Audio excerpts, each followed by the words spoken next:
Okay, I think we might make a start, knowing that others will be probably joining us as we go. But let me begin by introducing myself.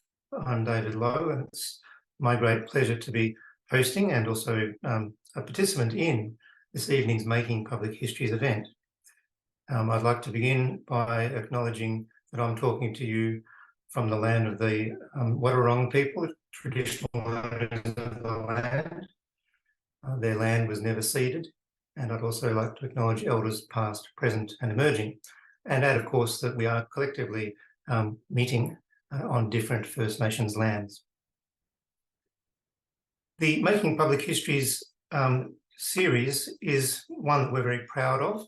It's one that also involves a lot of hard work from people at the History Council of Victoria, including Alicia Soretto, and also Margie Anderson representing Old Treasury Building.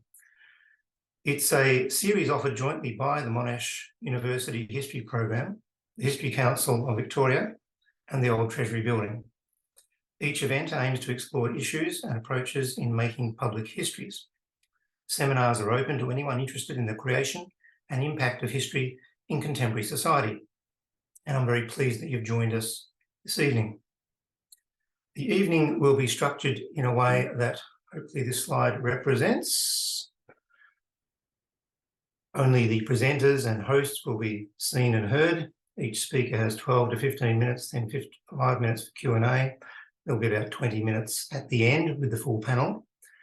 If at any time you have questions of the presenters, do feel free to use the Q&A button on the bottom of your screen. If you've got any technical issues at any stage, also you can use the chat button at the bottom. If your internet's slow or disrupted, you should be able to hear our voices at least. We are recording. I need to remind you that we are recording the webinar tonight, and the recording will be available next week. Of course, we hope that you will be asking questions, and we hope that they'll be polite and respectful. Now on screen, hopefully for you, you have my two co-presenters, Kate Darian-Smith and Anna Johnston. Wonderful to have Anna and Kate with us tonight. I'll introduce them a little more fully when I introduce them to speak. But as it happens, I'm the first cab off the rank, so I'm going first. The event, the title of the event is Culture in Overseas Embassies, Buildings that Evoke Australia. And therefore, we're going to talk about the ways in which forms of Australianness exist in and around overseas posts, Australian posts overseas. And I'm very deliberately using that fairly vague description of in and around, because I think what we're going to be suggesting collectively is that embassies continue to be a logical focus of our attention when we think about Australianness being projected overseas, but it's also the spaces in between embassies and between the people who inhabit them that are also equally worthy of attention. So let me kick off with a few thoughts from my point of view.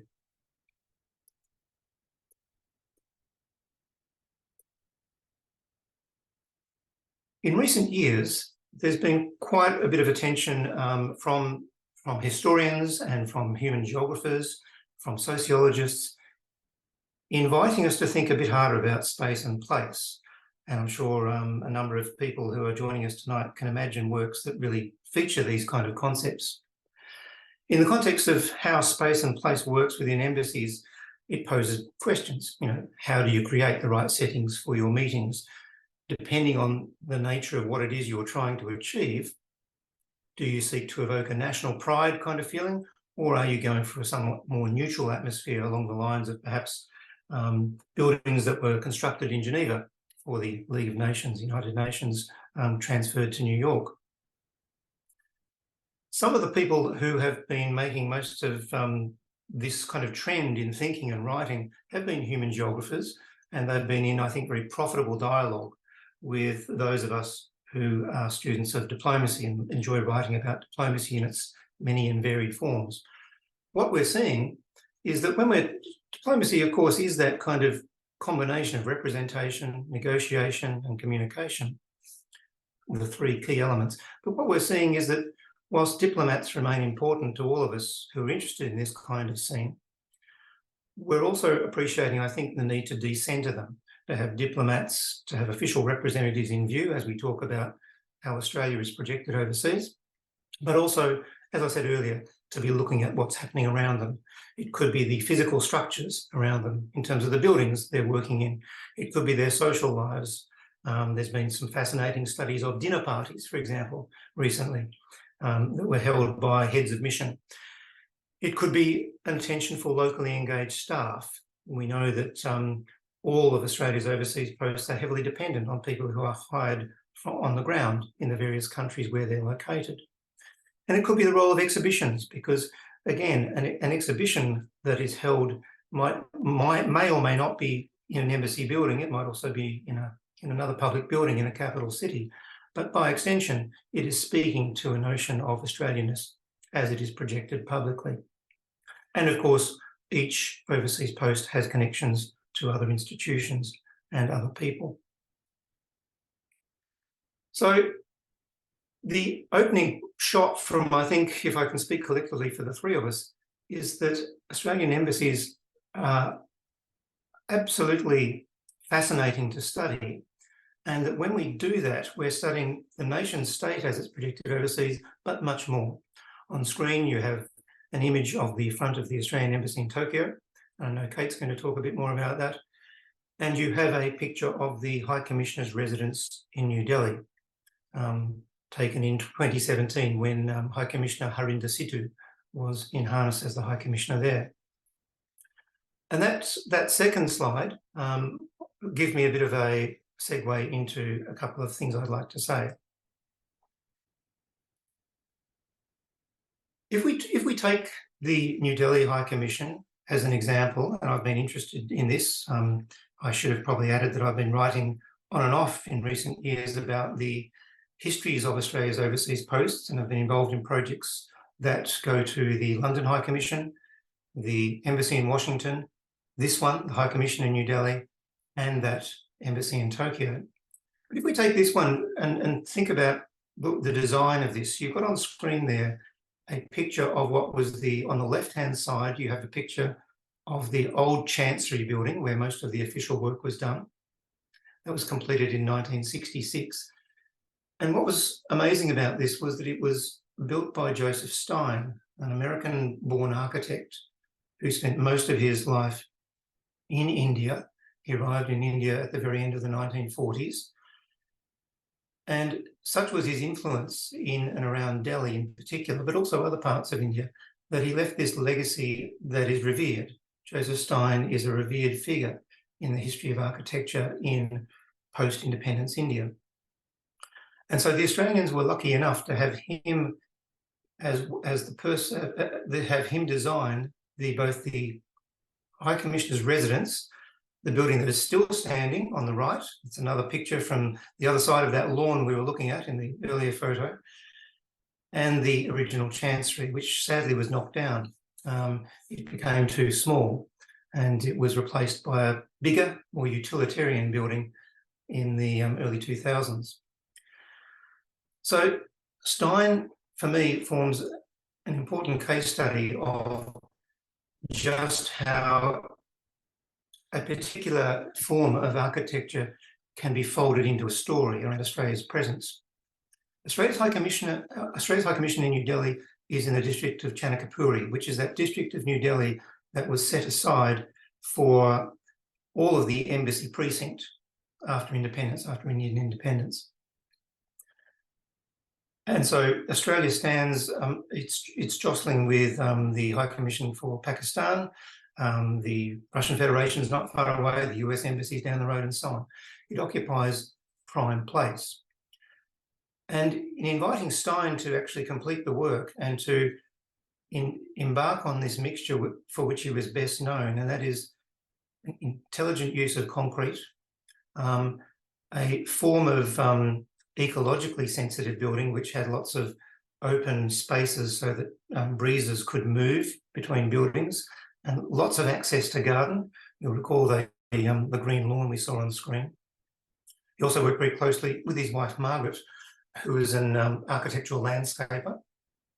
But inviting Stein to include Australia in the mix of other significant buildings he built, the Australians then folded themselves into a tradition of architectural innovation within New Delhi. So on screen, I've got some of the other best-known works. There's the India International Centre, which is a great central repository on the edge of the Lodi Gardens for visiting academics and people who are coming and going from Delhi in politics or university life. You have the Ford Foundation headquarters and other buildings. The very bottom one is the original sketch of the High Commissioner's residence. You'll see on screen too just how revered Stein is with some of these comments that have been made about him. So such was Stein's influence, especially around the central area of New Delhi, not where the Australian High Commission is. That there's sort of a square mile that is sometimes affectionately known as Steinabad. I've gone the wrong way, sorry. And in 2017, Harinder Sidhu, the High Commissioner in Residence, who was on screen a couple of slides ago, hosted an event in which she invited a lot of India's leading architectural designers to join for a reception and to talk about the legacy of Stein more generally. She said, I was lucky enough to attend that event, she said that having a residence in Delhi designed by Joseph Stein must be for an Australian like having your home designed by Jorn Utzon, who of course was the designer of the Sydney Opera House. Such was his standing and such was the iconic representation. It was an important event because not everyone had been happy about the destruction, the removal of the original Australian Chancery. And so this was one means by which we could celebrate at least the remaining building, the residence of the High Commissioner, which, although a private residence, is of course heavily in demand in terms of performing very diplomatic events, including dinners with dignitaries all the time. All the High Commissioners have that expectation thrust on them. So for me, this was one example of a story about a building that really enabled the Australians to occupy a special place within the lexicon of architecture in New Delhi at a time after independence, which was so important in terms of new forms of representation at a time when the Cold War was raging. The Americans were going for a bit of gigantism in what they built, but we were able to recruit the talents of Stein in a way that has travelled very well historically. Interestingly, the Australian High Commission in New Delhi was the first purpose-built overseas post since the earlier building of the Australian High Commission in London, which I think opened in 1918, I think, from memory. So it was the next one that was purpose-built as an Australian embassy or High Commission. So that's my first case study. My second case study goes to America in the 1950s. And on screen, you have a picture of, a fairly smiling picture of the family of the Spenders. Percy Spender was Australia's ambassador, longest serving ambassador in the United States during the 1950s, 51 to 57. On the right is his wife, Jean, who, if I could find a photo of her which is a little bit more square to camera, you would, I'm sure, notice strong resemblance with Allegra Spender, the newly elected independent, one of the so-called Teals in Sydney. Allegra, I think, bears quite strong resemblance to her grandmother. And in the middle are their two sons, John, the younger, and Peter, the older boy. The Spenders were, well, Percy, a little bit about him. I wrote the biography of Percy Spender some years back. He was renowned for his assertiveness.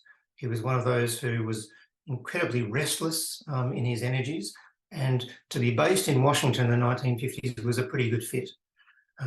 He was always challenging Canberra's authority because he thought he knew what was best for Australia's foreign policy, even though he wasn't in Canberra anymore. And he was also a great socialiser.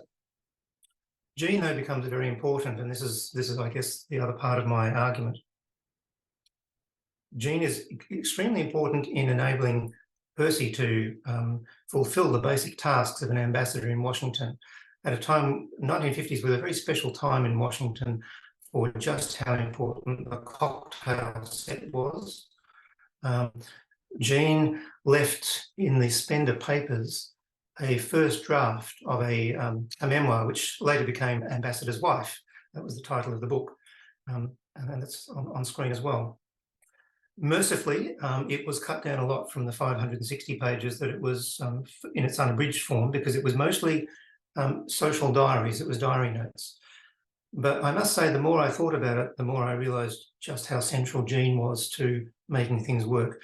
One of the first things you find when she's writing about Washington was this kind of half exhausted, half excited feel. She wrote parties, parties, parties, exclamation mark at one point. But she also added very quickly after the realisation that it was at these events where so much of the diplomacy got done. Washington in the 50s was the scene of competitions for the hostess with the mostess, and people who've studied American culture in the 50s will know a little bit about the Washington set.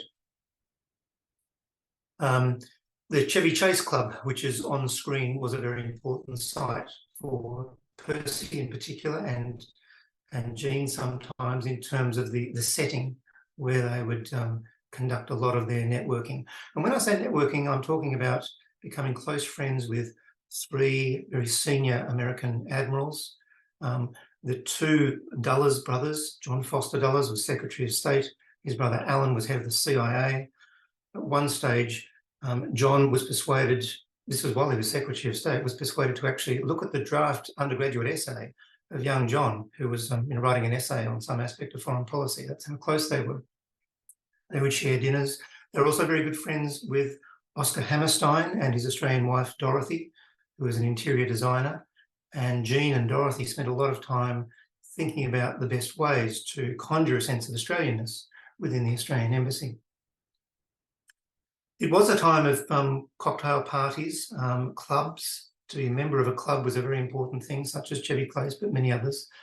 Percy was very conscious of that and made sure that he was a member of requisite clubs. He was also very attuned to the kind of culture of performance, dance performances and songs of the day.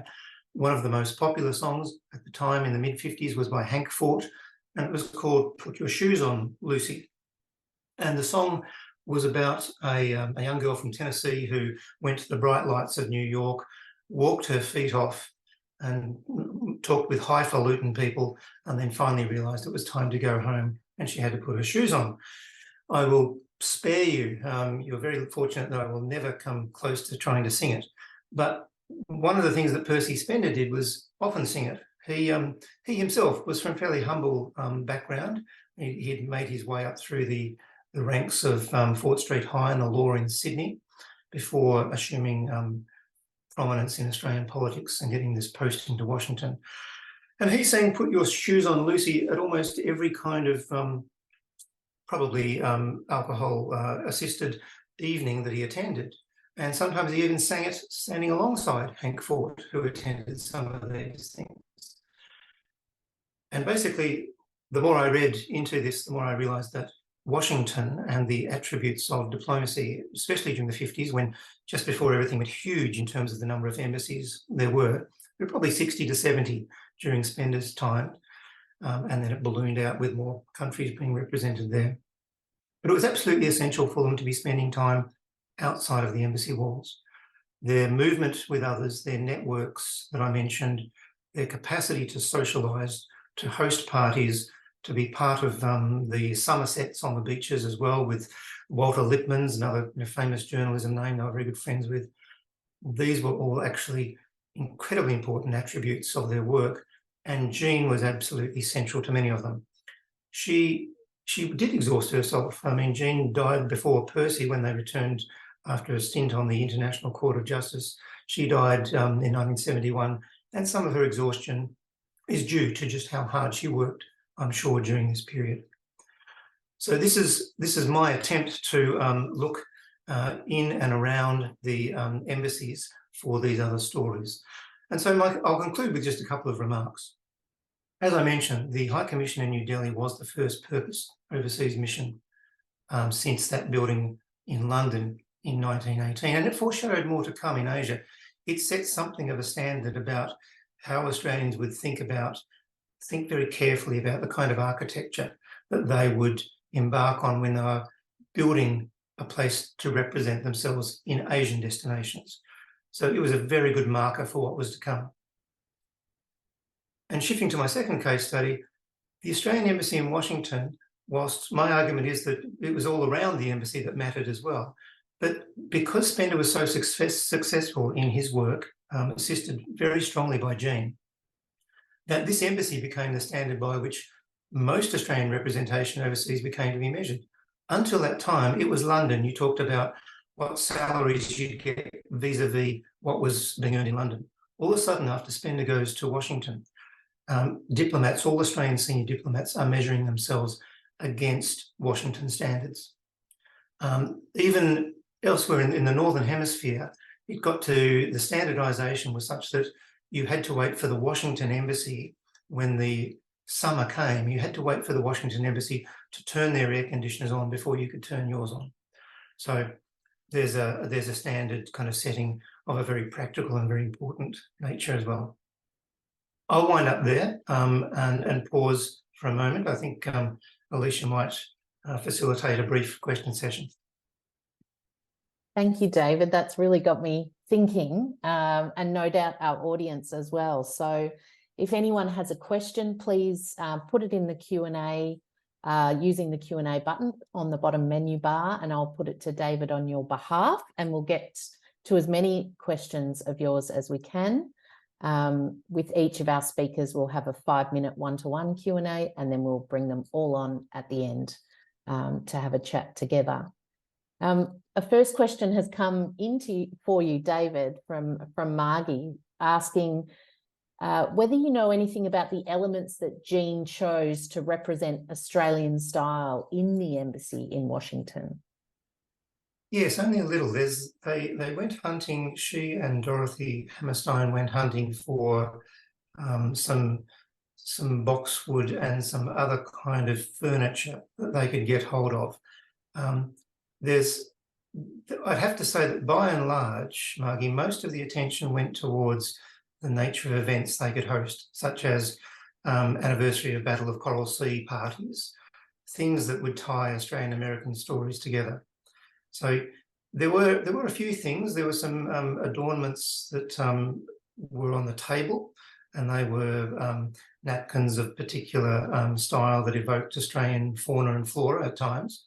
But I think by and large, their hunting for furniture was fairly. I got the sense that they didn't overdo the Australianness, trying to do that they did it with a light touch. And I like the way that you were sort of exploring Jean's role in really making Percy be successful in the role that he had in the US. Yeah, look, I think so, Alicia. I think, as I say, you could sense the exhaustion at times, just how hard she was working to keep up. And there's a little bit of a tragic story, as I'm suggesting. I think it did catch up with her. But there's no doubt in my mind, and he certainly, the way in which he collected his papers and the way in which he put Jean's recollections so prominently in the Percy Spender collection, with a few kind of prefatory notes about how important her work was. It's quite clear to me as a person coming along to research his life, just how badly he wanted others to know of Jean's skills as well. There's a question too from Jennifer asking about the children of diplomats and do they get drawn into representing Australia as well? Yeah, really good question, Jennifer.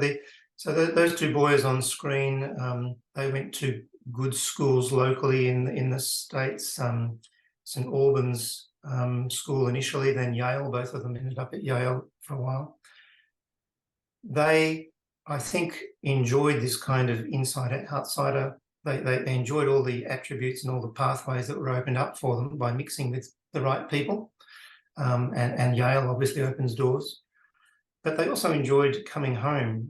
Again, reading the diaries, you get a strong sense of the boys enjoying those set-piece events, such as Coral Sea or some other event, Australia Day type celebrations. I mean, sorry, Australia Day wasn't quite so big then, but those kind of anniversary moments, you got the strong sense that the boys were very much determined to be around for those as well.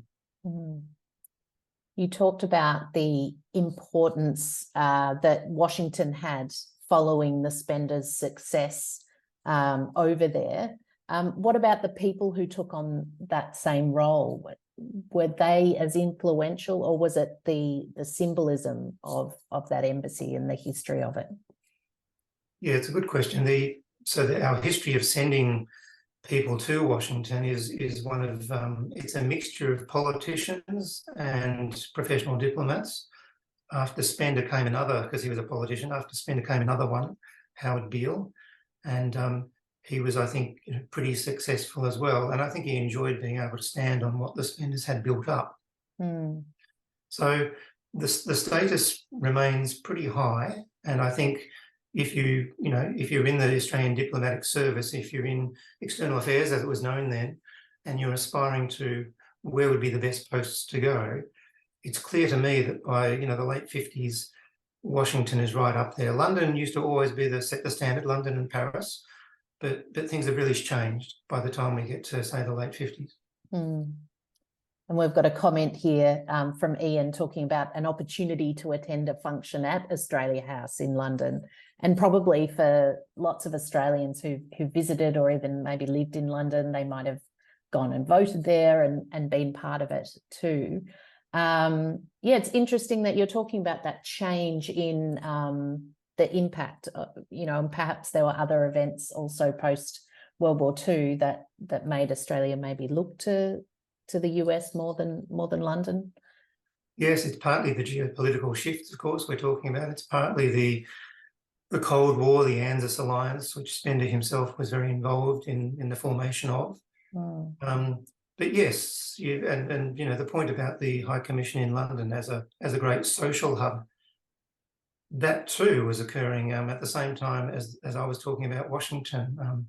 There's a lot of efforts to there was one club in London called the Boomerang Club, which specialised in particular forms of artworks sometimes were shown, but they also hosted dances. And so the social dimension for expats seemed to be especially acute in London, as won't surprise people. I don't think Washington ever, in the period I'm talking about, Washington ever approached those heights. But gradually it does acquire some of those same attributes of increasing number of Australians living there and wanting to connect. Yeah. And going back to your example of New Delhi and that sort of early example that you gave us, you talked about that building amongst so many other buildings, whether high commissions or embassies. And how much does that play, having all of the buildings in that same area, in terms of maybe the influence or the power or the perceived power of those buildings and the people who work in them? Yeah, it was a very much so. Chanakapuri district of New Delhi is one of those very planned parts of the world. If you think Canberra, you think, you can imagine what Chanakapuri is like.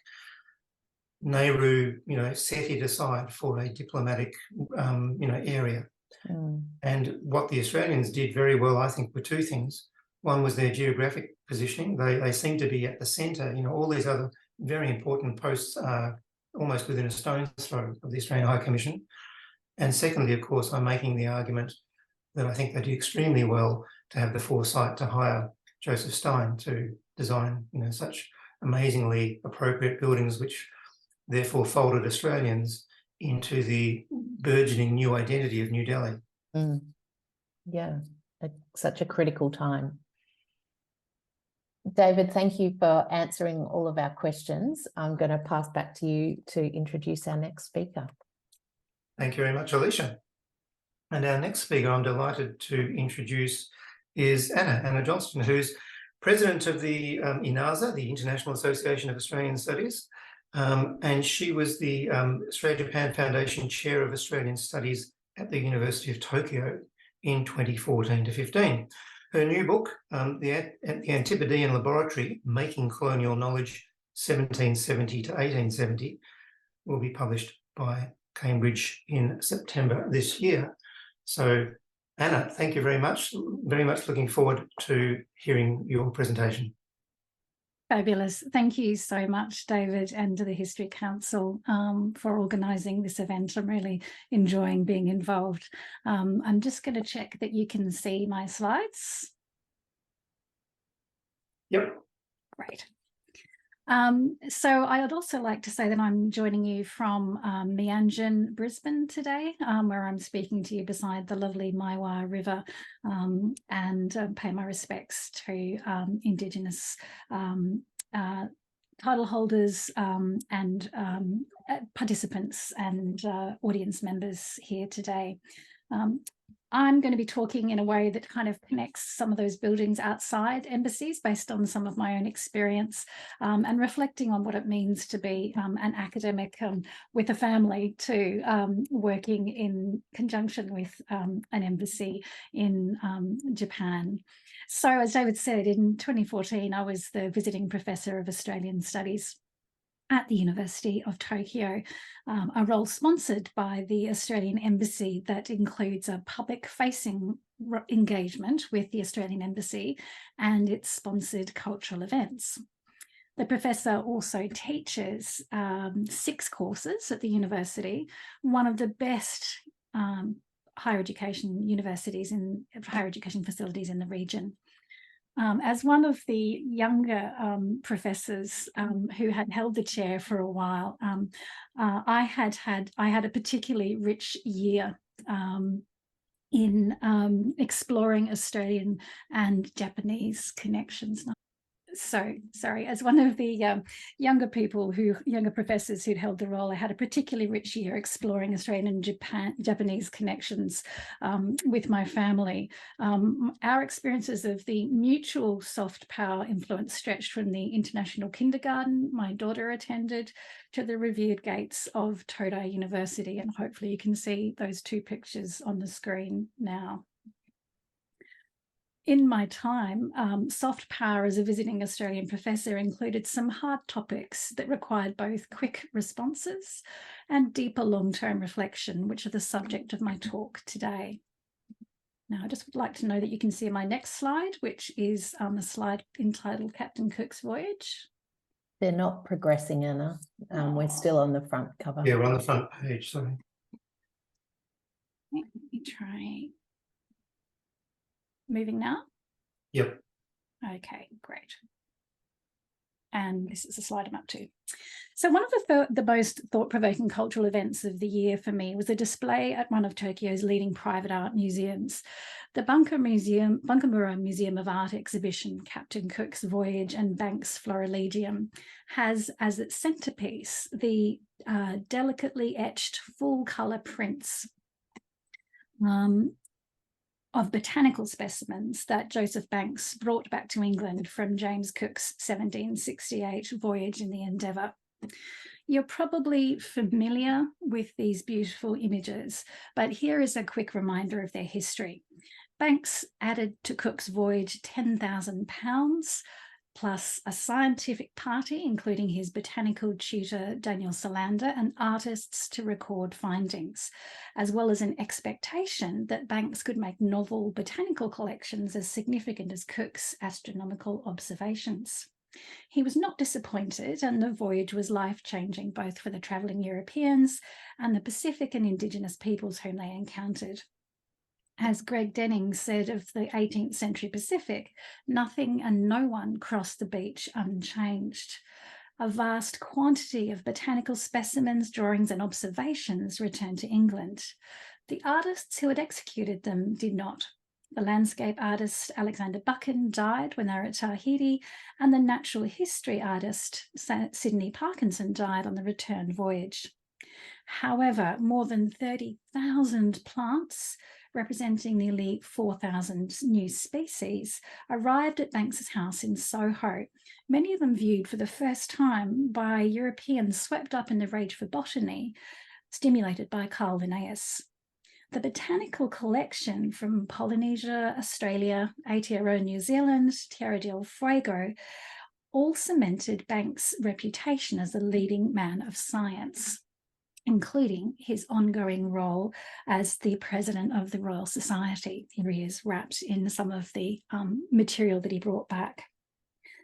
So the Banks Florilegium exhibition in Tokyo displayed a selection of the over 700 engraved plates that artists and engravers began to produce under Solander's supervision and Banks' sponsorship. But these were not printed as an entire collection until the 1980s, when Electo Historical Editions and the British Museum collaborated to produce a full colour edition. Published across a decade in parts, Electo's Banks Florilegium is a collector's item. Only 100 sets were first made available for sale, and many are held by cultural institutions or in private investors' hands. The 1980s production team used a 17th century technique called à la poupée to produce the shades and textural effects of the original plants.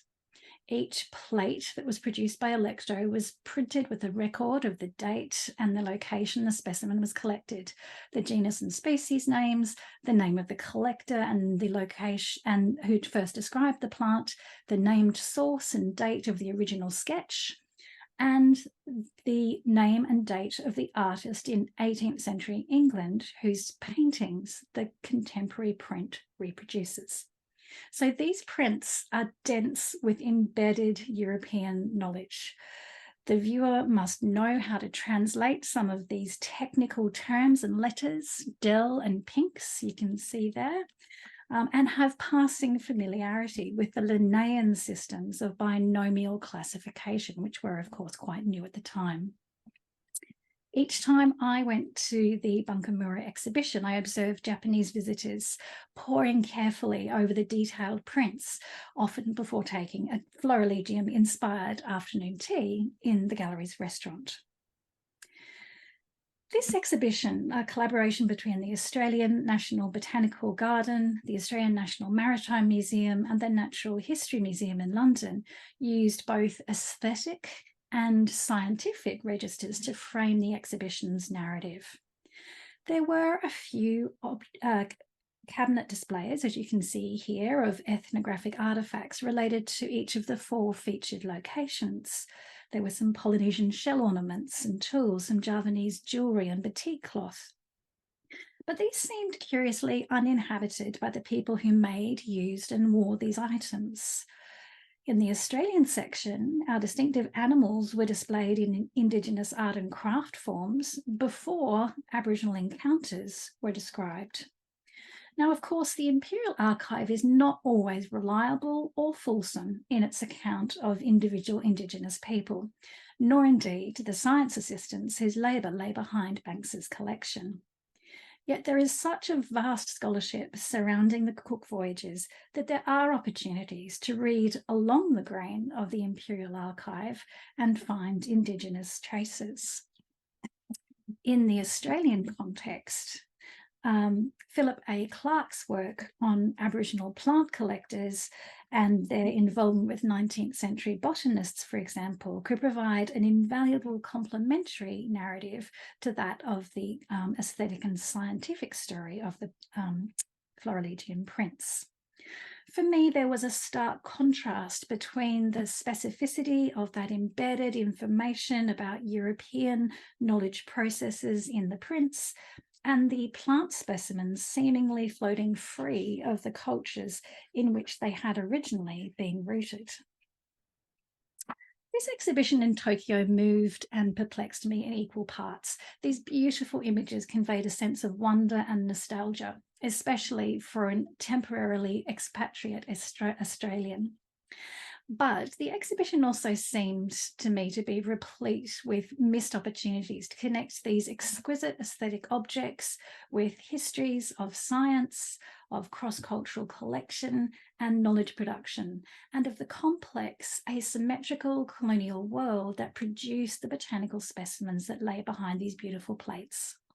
I haven't stopped thinking about this since, and as David notes, my new book is called The Antipodean Laboratory, Making Colonial Knowledge, and I've written a whole chapter about this in that book. Yes, that is a shameless plug for my new book, which comes out in September.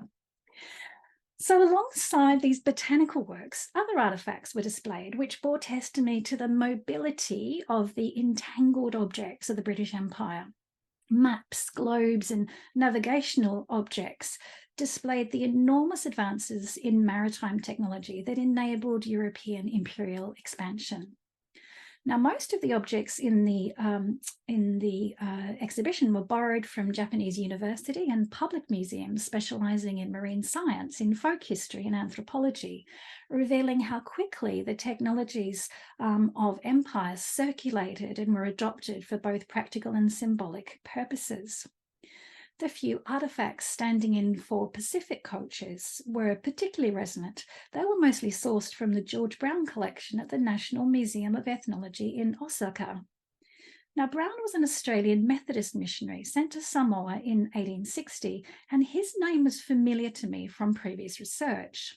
As a keen amateur scientist and prolific early photographer, the missionary Brown joined imperial networks by circulating ethnographic, zoological, and botanical data from Samoa.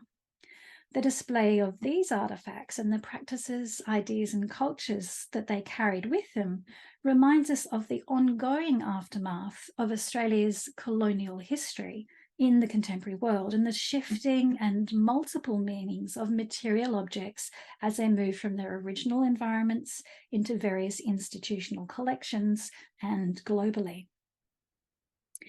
When I noticed that these objects came from the National Museum of Ethnology, known as Minpaku by locals, my curiosity about its collections only increased. Minpaku holds an extraordinary collection of ethnological artifacts from around the world and a well-stocked anthropology library. I had earlier learnt that Minpaku Library contains the full 40-year run of Walkabout magazine, for example. This well-known mid-20th century magazine from the 1930s to the 1970s is probably familiar to many of you. It sought to introduce armchair readers to remote Australian regions and the Asia-Pacific region, and to encourage Australians through travel to develop a sense of belonging and place. Now, I was finishing a co-authored book on the history of Walkabout during my year in Japan. And so, by traveling by monorail, I arrived at Soweto outside Osaka in search of Australia's modern magazines and the George Brown collection. Minpaku's magazine library provided the perfect venue to finish editing my book writing in comparative isolation and to refresh my sense of the magazine as a whole. Skimming across the pages of Walkabout, I felt like one of the magazine's original readers, dipping in at random and then reading some issues cover to cover to reveal an astonishing panorama of mid-20th century interests. Like those earlier Australian readers, I was both at home in the world conjured by Walkabout and distanced from it, distanced geographically on this occasion by the divide between Japan and Australia, but also temporally in my imagined rehabilitation of an older Australia 7 generations previous. Reading Walkabout in Osaka proved to be another self-reflexive experience that has stayed with me, and it provided an entree to some of the Japanese scholars who, like me, had read the magazine in Minpaku Library, and some of the Australian scientists whom I found worked at Minpaku and could explain the history of its collections to me.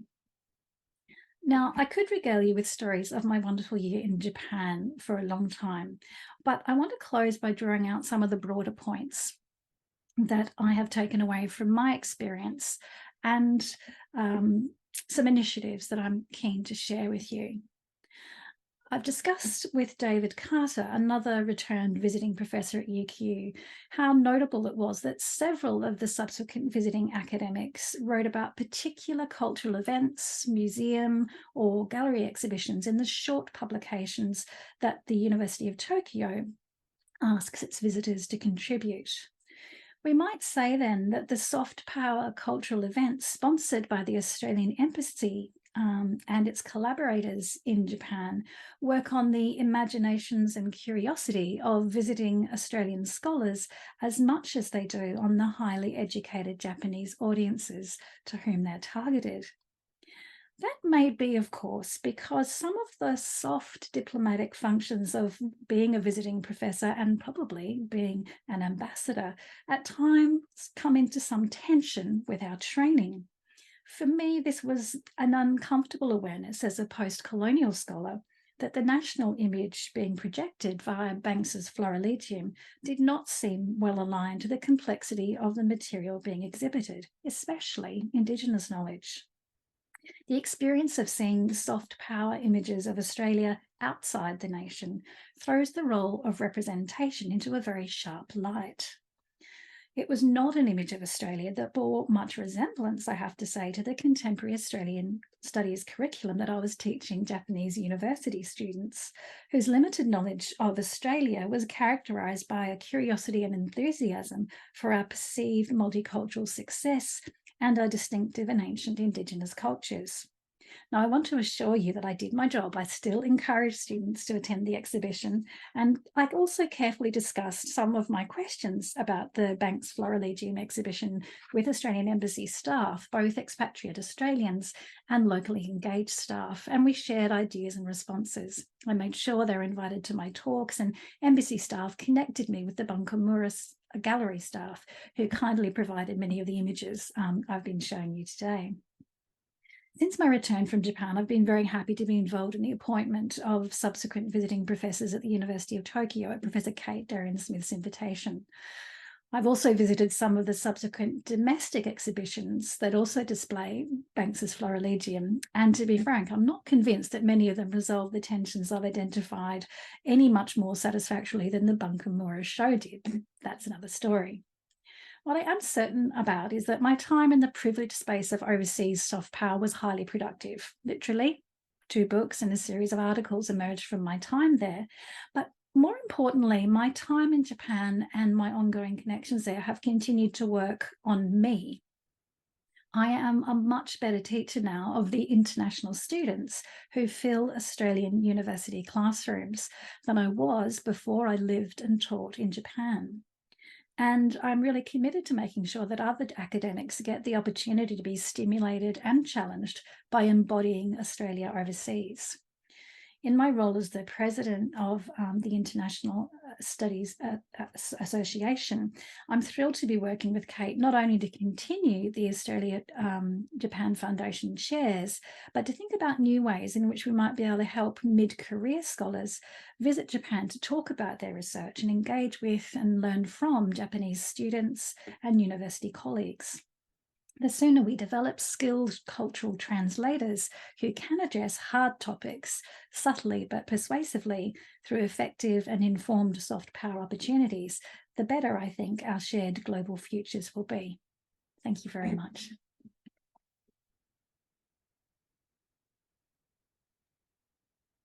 Thank you, Anna. That took us on a journey, and those beautiful images, of course, are always very striking. But thank you for unpacking so much behind those images too. Again, if anyone has any questions, please put them in the Q&A and I'll put them to Anna on your behalf. Anna, I was curious about your reflections and sort of what it gave you to see Australia perhaps from an international perspective. You know, do you feel that you needed to leave to be able to gain these understanding that you talk about? Look, I think we all do, don't we? When we look back at home from away, we see quite different things. And another of the fabulous events that I went to was a visit by the writer Christos Tsiolkas, whose book The Slap was being translated into Japanese, and he came, Christos Tsiolkas came and gave a wonderful talk about his work. And one of his other novels, Barracuda, he talks about his character goes to Scotland and looks back and realizes he never felt Australian until he was in Scotland and realized that wasn't quite his cultural history. So I do think it's fascinating, and it is fascinating what different cultures kind of think and mean by Australia, and I think that helps us reflect differently on the ways in which we project ourselves overseas and whether or not we identify with the overseas projection of our nation. Yes, that's so true. Did you feel like you encountered unexpected perspectives about Australians when you were overseas? I think so. I mean, I often do. I mean, Australia's sporting prowess is often, the main thing that one has to discuss. Right. I've had more conversations than I can tell you about cricket in India, and I know nothing about cricket, but I'm very good at nodding and smiling. So I always find those things quite tricky. I found the Banks's Floraligium exhibition quite difficult to talk about, really, because it was such a celebratory notion about voyages of exploration that in Australia we've stopped talking about in that particular way. And I think that's why that exhibition was such a resonant one for me, because I walked in and I there was an immediate kind of affective response to it. But then I thought, I don't think this exhibition could take place in this way in Australia anymore. And how interesting it is that outside Australia these kinds of stories are being told in ways that I think would be quite potentially controversial if that same exhibition had been held, within Australia itself, partly because it just really didn't have a sense of Indigenous presence whatsoever. Yet, of course, this was such a significant period in the contact history of Australia. And it's obviously stayed with you, and you've explored it and, written about it as you told us about this evening. Did you also have Japanese locals who could hear your perspective about the exhibition at the time? Look, I did. And I mean, this was the wonderful thing about being sort of in a number of different cultural locations in Tokyo. And I can see the question about Japanese language skills. Yes, yes, which none of us had a lot of Japanese. So that was quite tricky. But I was very fortunate at the university. The language of instruction for my students was English. And really the students at University of Tokyo were doing these courses to increase their competence and confidence in conversing at really high levels and being able to think in really high levels in what for them was, likely a second language. So I was totally in awe of my students. But it was interesting when I was, I felt a real kind of loyalty to the embassy and really enjoyed my work with them. But to tell my students that what I'd been telling them about Australia was quite a different story to the one they might get if they went to this exhibition, that was a kind of a complex set of conversations to have, but incredibly rewarding and good for the students as well, I think, because then we started talking about our different national stories and whether or not they felt they reflected themselves as well. So that was fascinating. Just a little anecdote for Jennifer. It took me a few months to realize that the international school that my daughter was in, the Japanese children were actually forbidden to speak Japanese there because they were at the international kindergarten to get their English language skills really strongly. So I was a little bit horrified by that because I had hoped my daughter would pick up some language to teach me, and that didn't happen. But as you could see in one of those early photographs, one of the nice things was the kindergarten celebrated all the local festivals. So we learned a lot about different Japanese festivals that punctuate the year alongside the kind of learning that I was doing in teaching university students at the University of Tokyo. And you were talking about that sort of cultural understanding and all that the skills that grew for you whilst you were in Japan. And you talked about hoping that other people in a teaching position could have that experience, perhaps of travel to, to deepen their understanding of the students that they're teaching.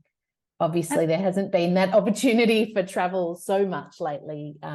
It's emerging now, but how do you think that can happen? We've had a few interrupted years. Kate and I was frustrated, but it's great. We've got somebody there, a fantastic professor, Nicole Moore at the moment, and a new professor going in September. So it's great to be able to keep that connection. I think it's a really important one in the kind of cultural diplomacy between Australia and Japan, and incredibly valuable.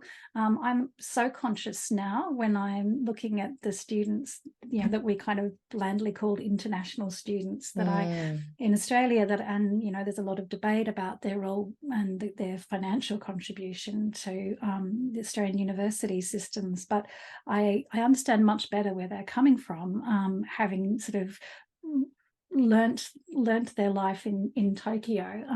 I'm also conscious of how privileged so many of those students are, and I don't think everybody in Australia actually realises that we're getting, you know, the kind of, particularly at a university like mine, we're getting the, you know, the very kind of upper middle class and above of students, and that kind of both. It's an interesting reflection, because you start to realize what expectations they might actually have of our system, and I hope that we're meeting them. But it also makes me realize that that kind of experience is open to only particular layers of society, both in Japan, for example, coming here, but also in terms of within university systems, a lot of these things are quite senior positions. And so that's something that Kate and I and the embassy and the foundation, Australia Japan Foundation, are really interested in, kind of building up a richer set of opportunities, maybe getting some shorter term visiting positions where mid-career academics can go and spend some time and exploring their work in Japan, and travelling outside of the main centres as well, because that was the other reason I wanted to talk a little bit about going to Osaka and Saito outside as well, that I think you learn a lot, not just by going to the one sort of cultural centre, but by kind of moving around and seeing if we can work with our Japanese colleagues to help visitors, you know, get beyond Tokyo and meet some other interesting university colleagues and students elsewhere. That's wonderful. Anna, thank you for answering our questions, and I'll pass back to David. Thanks very much, Alicia, and thanks very much, Anna.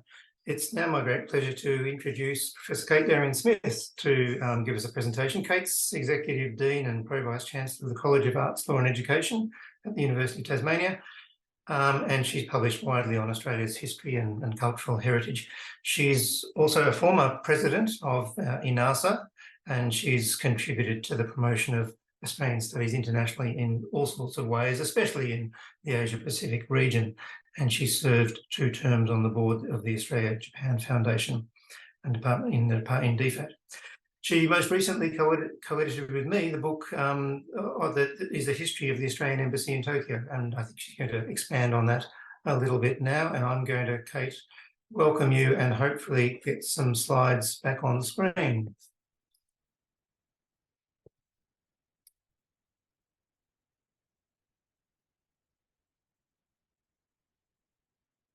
Over to you, Kate.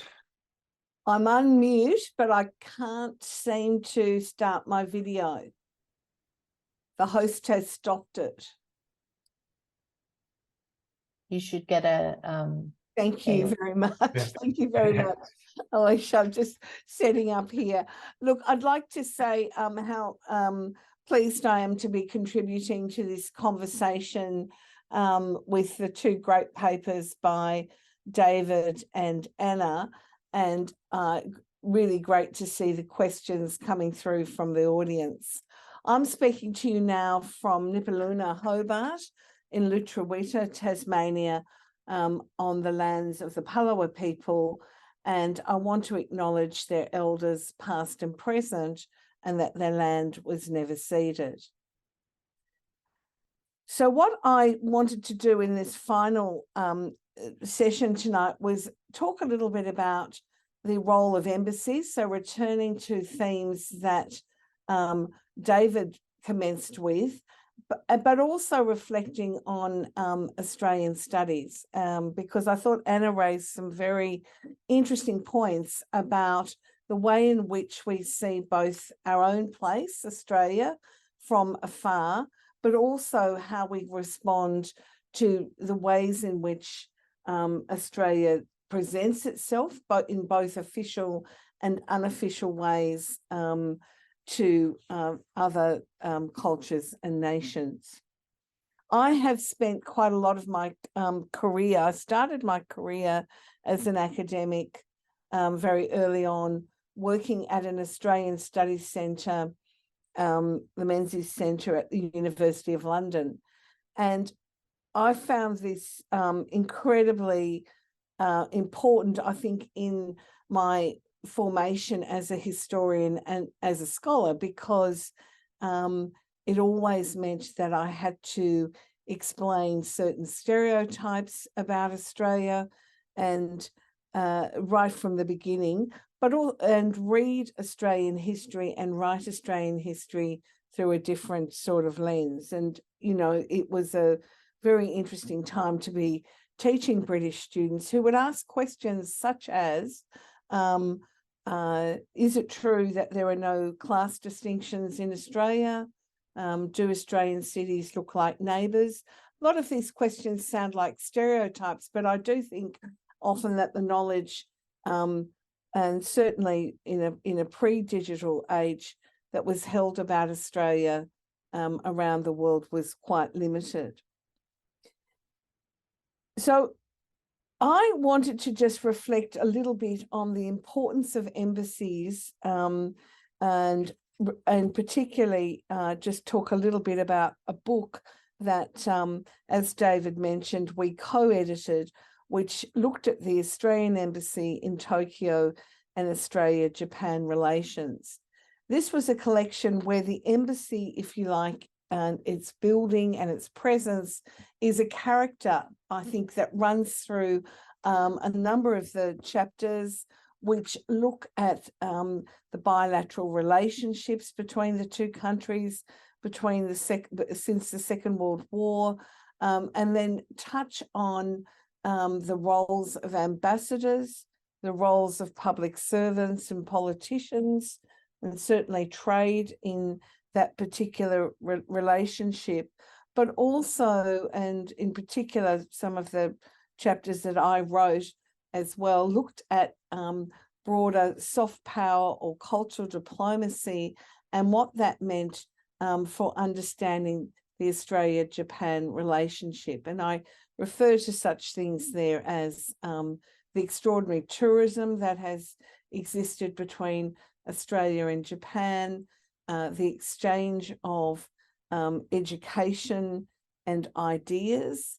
Australia and Japan have had a very long relationship of university exchanges, particularly through students, but also with research, and also the role of the visual, performing and literary arts in explaining Australia to Japanese audiences. And I'll throw in there that film, I think, has been very, very important there.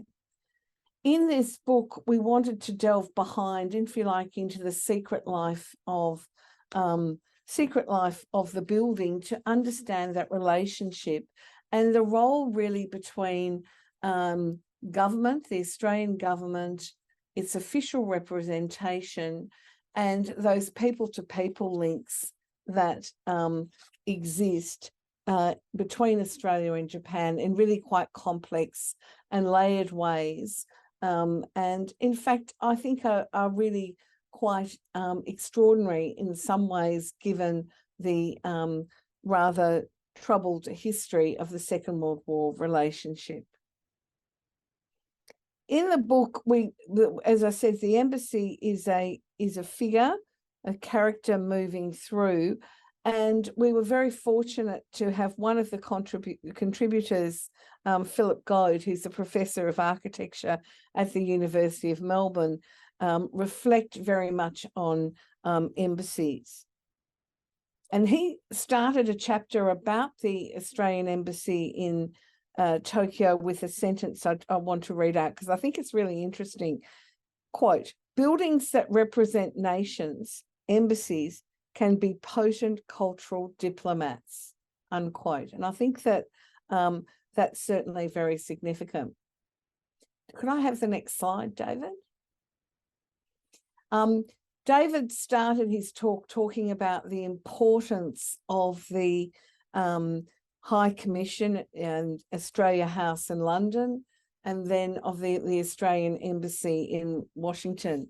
But if we fast forward, we can see that the embassy that was built in Japan, in Tokyo, by the 1980s and by the 1990s is really a very significant symbol of Australia's turn to interact and trade more significantly with the Asia Pacific region, and particularly with Japan. The Australian Embassy, and this is, if you like, the old embassy, in 1951, a very beautiful mansion was brought in the Minaku area of central Tokyo. This is a very prized area of Tokyo, purchased by the Australian government. And this was a beautiful mansion there, overgrown with its ivy, but really noted for its very substantial gardens and grounds. There had been some discussion during the 70s and 80s about the need to build new buildings to house the very rapidly growing number of Australian diplomats, and those working for trade and so on in Tokyo.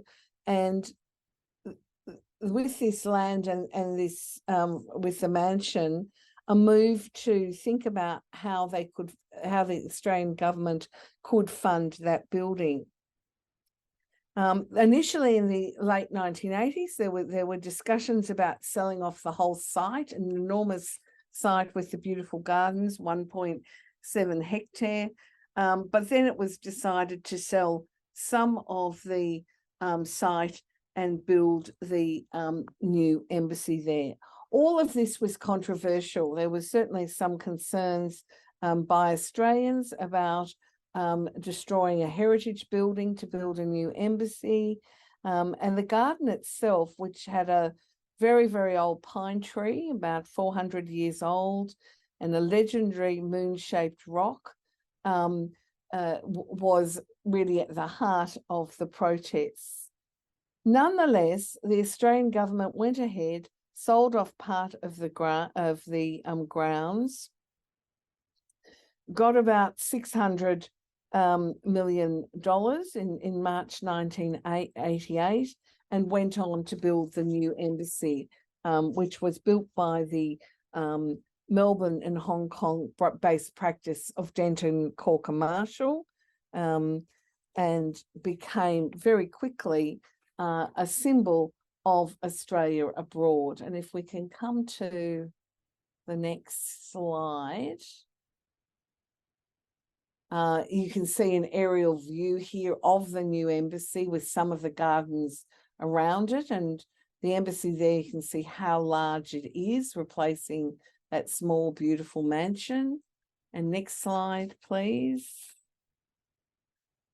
And here we are, the front of the embassy round about 1990. And you can see it's a very, very imposing building where architecturally it picked up some symbolism around Australia to represent Australia, but also brought to bear some of the local inflection in some of its symbolism. I think that really by this period, and this embassy and its site were at the time of its opening Australia's most significant asset abroad, really was making a very, very dominant and a statement about the relationship between Australia and Japan, and pointing to the ways in which this was an extremely important posting, and as indeed it was. And the embassy had large meeting rooms, used to house a library, which it removed some years ago, but that was really a library a very extensive library of Australian books that brought in Japanese interested in Australia in quite large numbers. And it also had a whole complex out the back where Australian staff lived. Over time, of course, activities within the embassy changed, but one of the things we really wanted to do in the book was look at the people that lived within this building and worked within the building and what their experiences were, not just in organising trade meetings and changed, agreements between the two countries, but just in a day-to-day sense, what that meant. And I think really getting behind the facade of the building opened up some really fascinating insights. As part of the project, we were, both David and I worked to interview former ambassadors to Japan, and that collection of those interviews is now held in the National Library of Australia. But the most interesting insights in many ways came from the locally engaged staff who worked at the embassy. And these are the staff who were in the main Japanese nationals, sometimes expatriate Australian, but mostly Japanese, who worked in the with the Australian government. And unlike Australian diplomats who have terms of 3 years and move on, many of the locally engaged staff worked in the embassy for decades and had a really quite long relationship with Australia.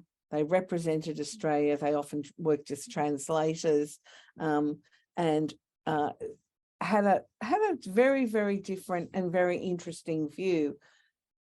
And I think one of the very interesting things that came up were particularly the number of women who worked as locally engaged staff, some of them taking on really quite significant roles and driving trade agreements. And yet they weren't the people who lived in the embassy. And once we really looked beyond the facade, there were certain sorts of barriers around who moved onto what floors in the building, the way in which space was shaped by purpose was restricted to some as well.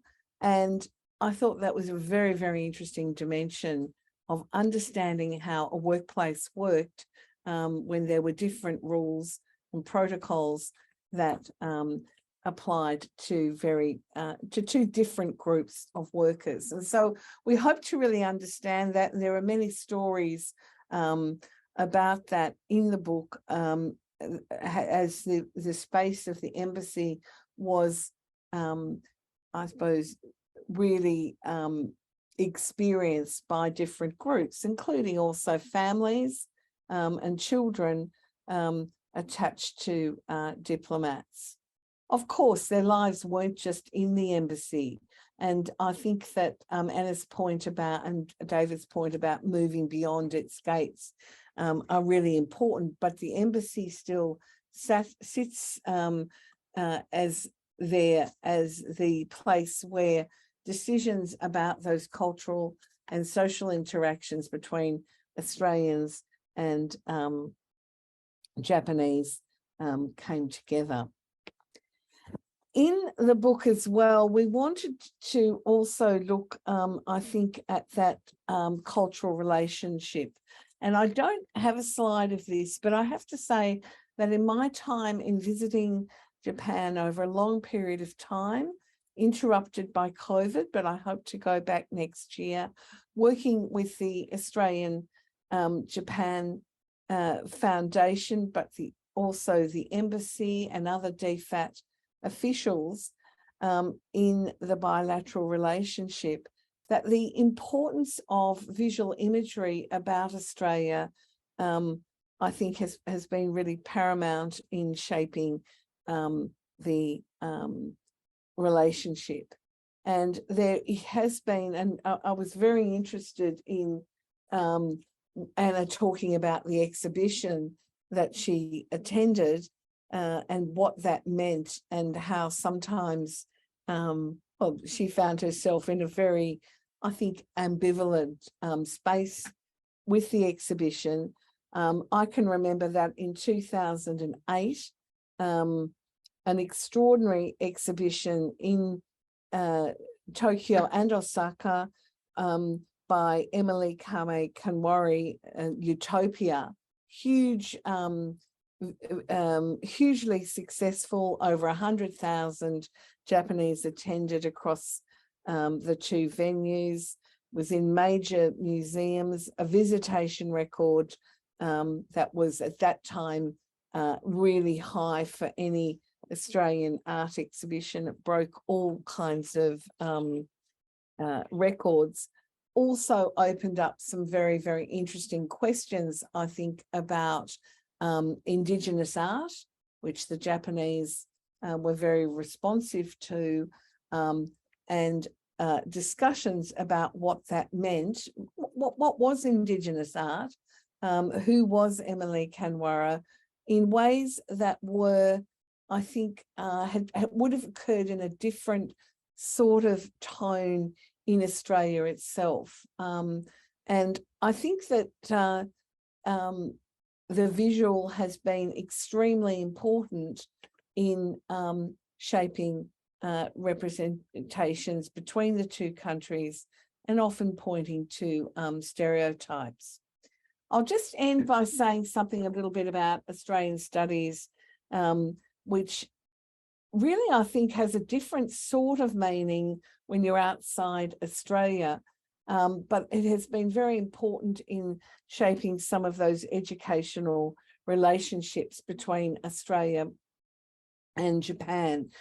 Japan had an Australian Studies Association formed in the centre. Actually, it was a centre first formed in the 1970s that focused very much on economic relationships. A much broader association developed in the 1980s.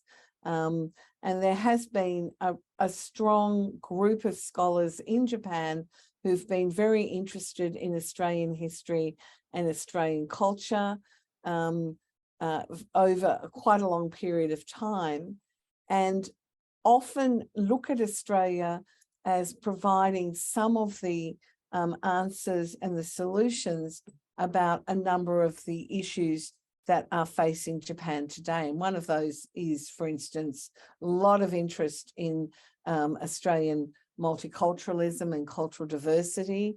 In Japan, there has been a lot of interest in education of young people in Australia. And I know that the SLAP, after it was translated into Japan, really sparked quite a lot of discussion in Japan about the way in which young children should be, I suppose, slapped and what that meant.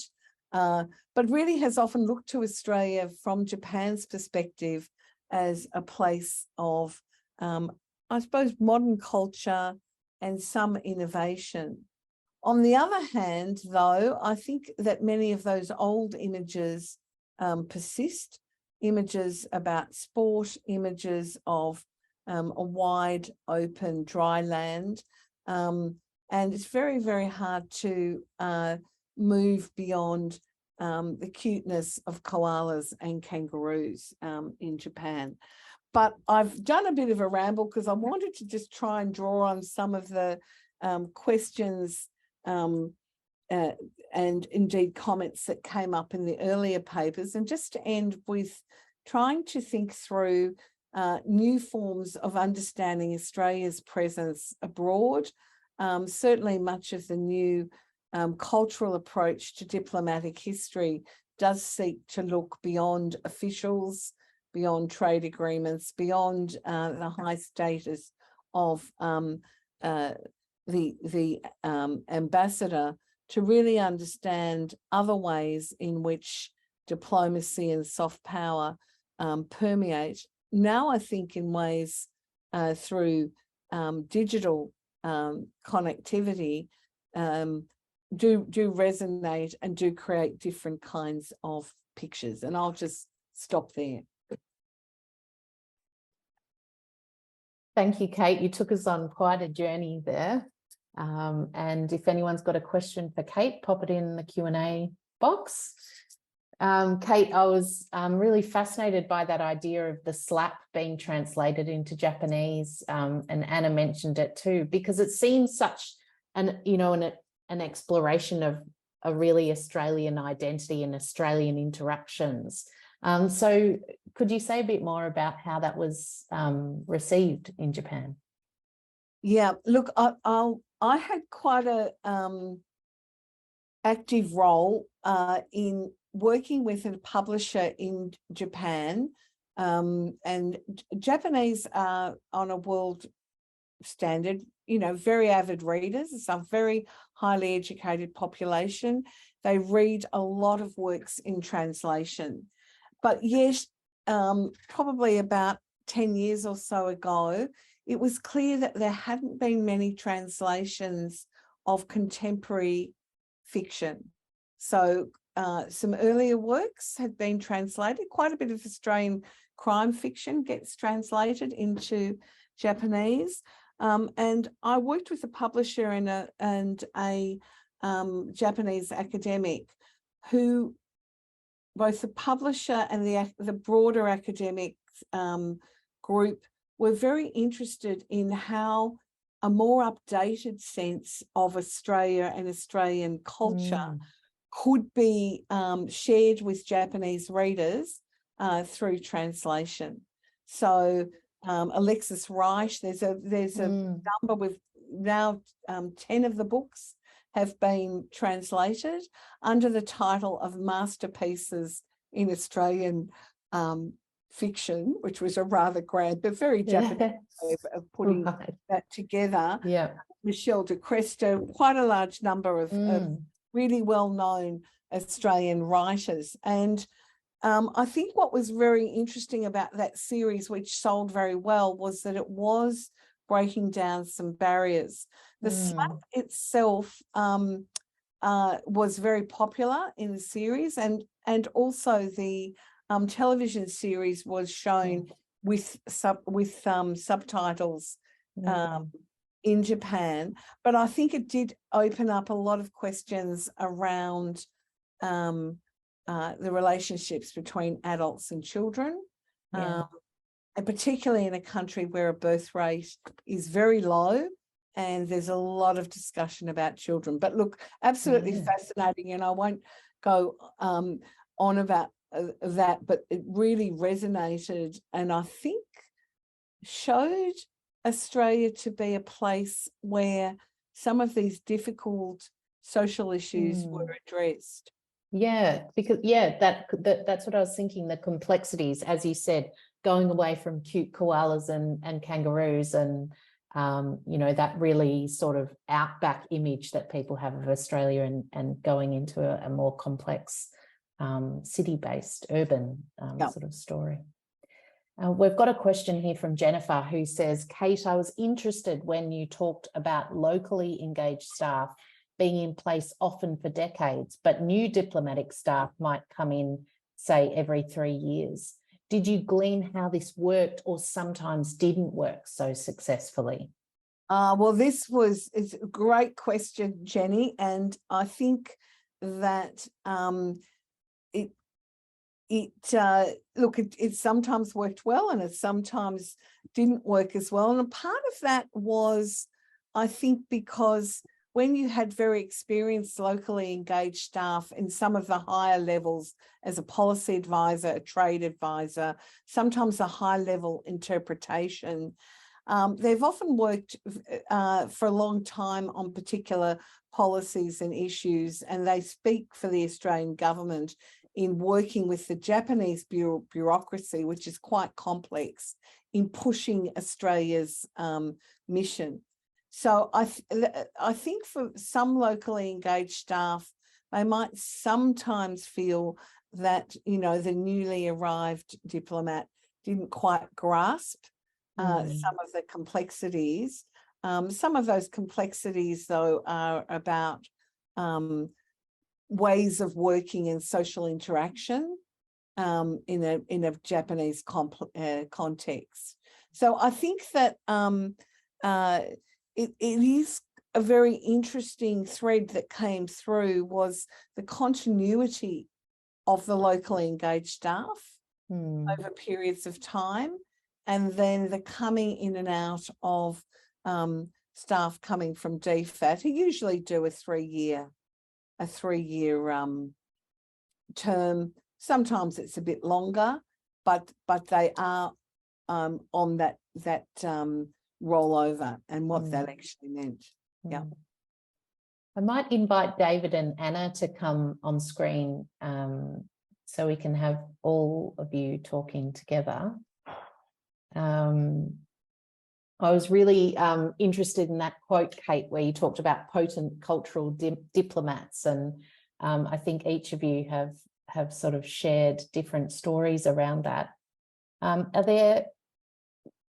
Is there a way that you would see this going forward? You know, there's, you know, how might it change? What changes need to happen, I suppose, in international diplomacy? Well, I'll jump in, Alicia. There was one more slide I was trying to find it, Kate. There it is. You know, I think in some ways the trend towards social media, the use of social media by overseas posts, has kicked open a bit of a door that's quite interesting. You know, they know that they need to adjust the way in which they send messages.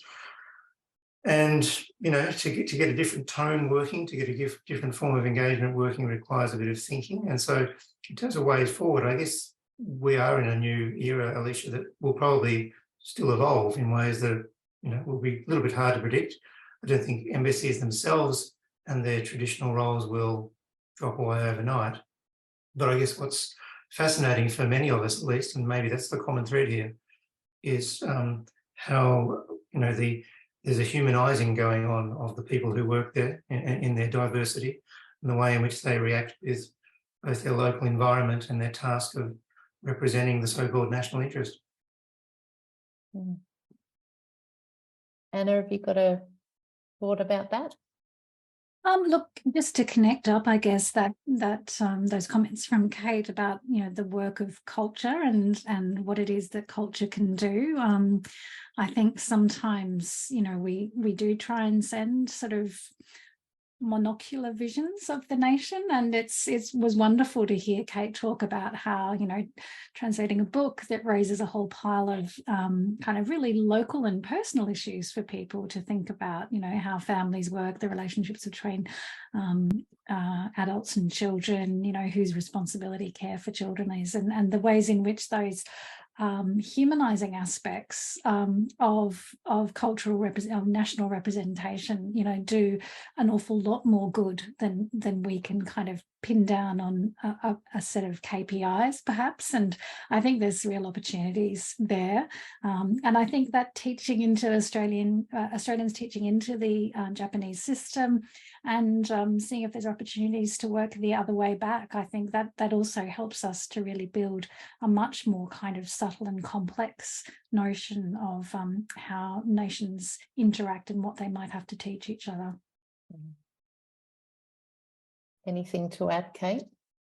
Look, just to say that I think it is important to look at both the communicative elements. I mean, these have really changed. Social media has changed remarkably the way that we understand the world around us, but also how the world understands Australia. I think that's really, really important. And also those links and those links between people and between ideas, I think just become very, very important. So I would say that, you know, in a very, very personal level, that probably having had interactions in Japan, for instance, over many, many years, it is the forming of friendships and the understanding of I suppose, a deeper way of interacting with someone that have really shaped the way I've felt about Japan. And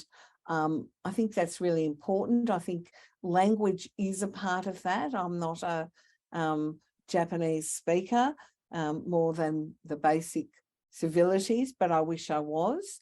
And I suppose I would just say that I think one of the things Australia does need to think about is how it encourages language teaching too, not because of high proficiency. You can get by as a diplomat if you're not that proficient, but because learning a language is a way of opening up a sort of window into another way of seeing. And I think that's really important. Yeah, that's really powerful. Well, as we've hit 6:30, I'm going to pass back to David to wrap up the evening. Thanks very much, Alicia. And can I start by saying thanks to Alicia and also to Margie too. Both Alicia and Margie are absolutely essential to the running of the Making Public History series, and would like to acknowledge all the hard work you've both done to make this such a good series. The other entity to thank is Monash University Publishing on screen here, including some of their recent titles. The Monash University Publishing has been a long-standing supporter of the series, and I think our speakers, Alicia, enjoy some benefits from Monash University Publishing as a result too. That's right. We'll send them out a book. Terrific. And look, the last thing for me to say is just to thank everyone. Special thanks, of course, to Anna and Kate for joining us in what's been a fascinating, at least from my point of view, I hope for others as well, a fascinating discussion of soft power and representations overseas in ways that perhaps go beyond conventional boundaries, certainly in ways that seem to be trending, such that we need to be talking about these things. Thanks again, Kate, Anna, and thanks to all who've attended too. Great to have you with us. Thanks for allowing us to record. And on that note, just to remind you that there will be recording of this event, I think next week, Alicia, is that right? Yes, as soon as I get to editing it. Yeah, it'll be available very soon. So thanks again, and can I wish everyone a good evening?